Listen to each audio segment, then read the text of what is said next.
strong and healthy, but they also see that there's an elite above them going around in the big limousines and chauffeur-driven cars in this great utopia where they're all supposed to be equal, and they don't work so hard, and it gradually trails off when they're not getting their rewards. You'll find just prior to World War II, this ties in with all of this. A group came over from Germany. They were really Trotskyites in their belief systems, and Theodor Adorno was one of them. Sometimes they call themselves the dispossessed, this particular group or club. And they came over to the West, mainly to America and Britain, and they worked to study the American culture and setup, because they were so astonished to see a similar thing to the Soviet Union being established in America and the USA, without that kind of propaganda, because it was being used through people's purchasing abilities. If you alter the purchasing techniques and aim at the consumer, using consumer methods, you completely alter the culture. And you realized that the power techniques were actually stronger in the West, and they set up a foundation to use and manipulate that whole culture.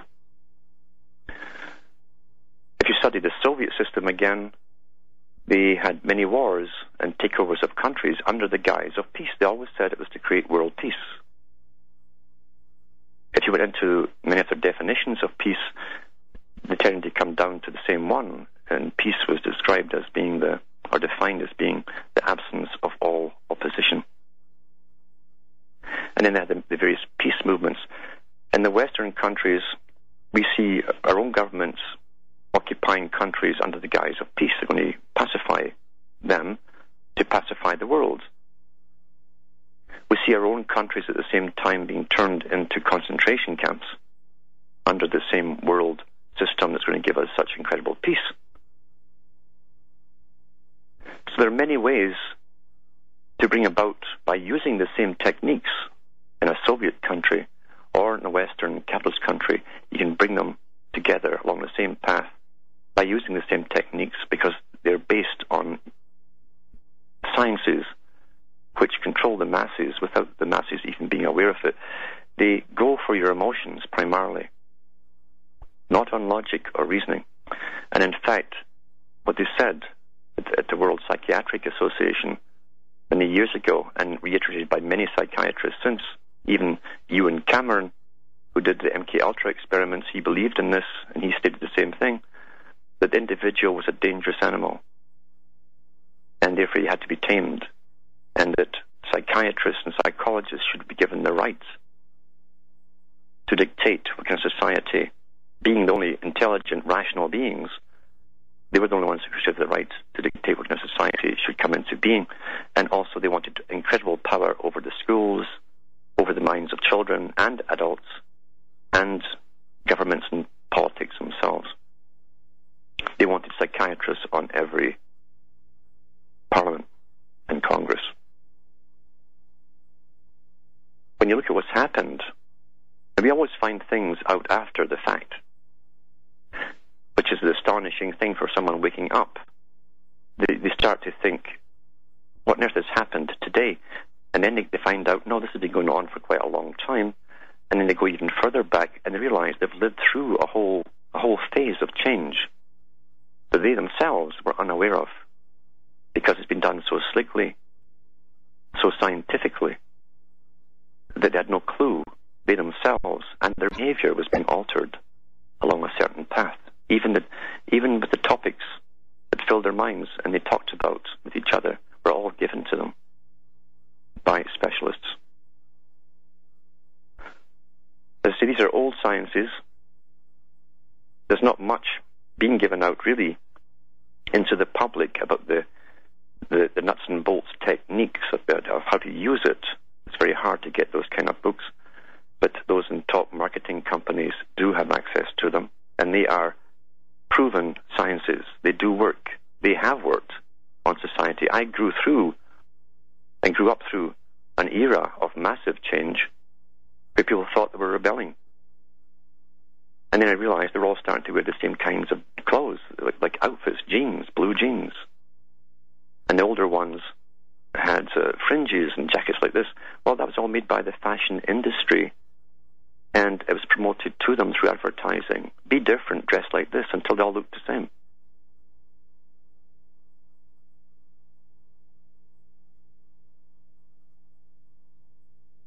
When you look at the Club of Rome, that also believes in this, what they say is a fact, that the human being is too irrational to be left to himself.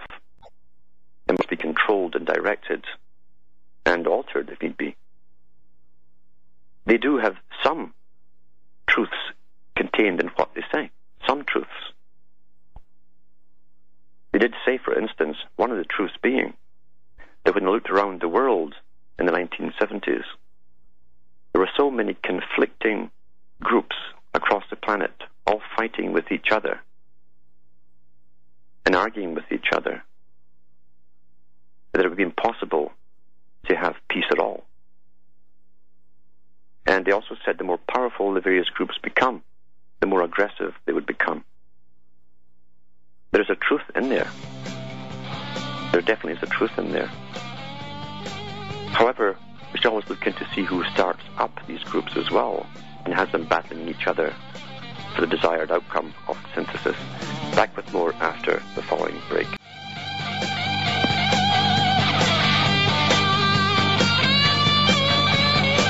Hi folks, I'm Alan Watt. We're cutting through the matrix, discussing the hidden persuaders.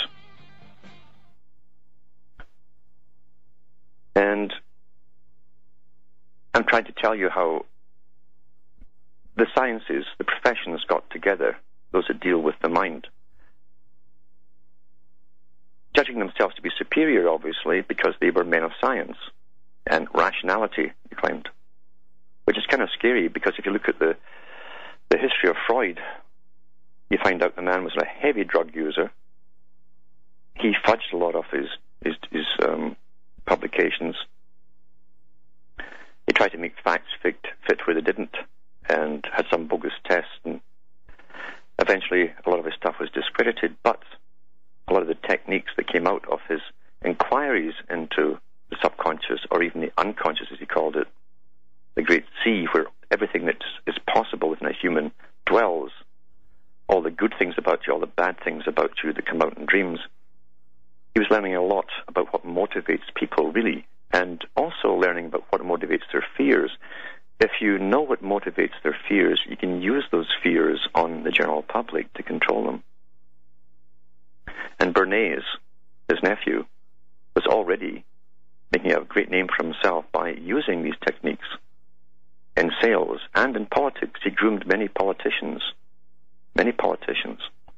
Bernays himself and others also worked with the Tavistock Institute, where they'd go over and work on mental patients, people who, in other words, with no rights whatsoever. And they were, at that time, even using electrodes implanted in the brain to see if they could alter the behaviour of people. We find Aldous Huxley talking about the very same thing, about Tavistock, because he worked there as well. These people were all involved in Tavistock, not because they're going to help people get better from illnesses, but really to find ways to control whole populations, if not the populace of the whole world. That was their goal. Until they claimed that those who were rational, meaning the general populations, were totally tamed and controlled either through pharmacology or through electronic means, there would be no peace. Therefore, their goal and their aim, their mandate, was to bring all this into being, to give themselves more power, get laws passed until they had that power to bring about the kind of society they wished. Here's a statement made by Aldous Huxley at the California Medical School in San Francisco in 1961. It says there will be in the next generation or so a pharmacological method of making people love their servitude and producing dictatorship without tears, so to speak, producing a kind of painless concentration camp